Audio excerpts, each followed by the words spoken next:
Hey guys, welcome to my YouTube channel. Normally I don't do these kind of videos, but today I just kind of want to give you guys some tips on if you guys are wanting to install your RC light bar on the trucks, and just kind of like what you might, or some things you might need to expect when you install one of these. So over the weekend I took this out and I was rock crawling with it. And I did a couple tumbles with it and stuff. This light bar I got off of eBay. Works really nice. It's really bright. I won't turn it on now.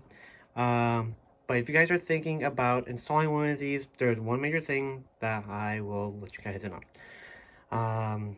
It is likely to puncture through the body, which is what happened to me this weekend right here. Blew right through. Tumbled it down the rock and it blew right through the body. So, if you guys are looking to install a light bar, I would highly recommend installing some supports inside, or getting a whole grill for the top, or not a grill, a rack for the top, to give it more support on the top, so it won't crush through the body like that. It's still possible that it might crush through the body even if you put the rack on top, but it's more than likely to not happen. Because this place here, it just has 2 points here, no other support around, and it just blew through just like that. So yeah, just want to let you guys know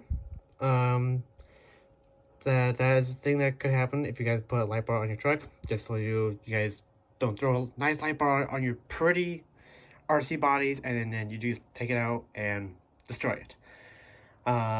So yeah, that is all the tips I have for you guys today. Hope you liked the video.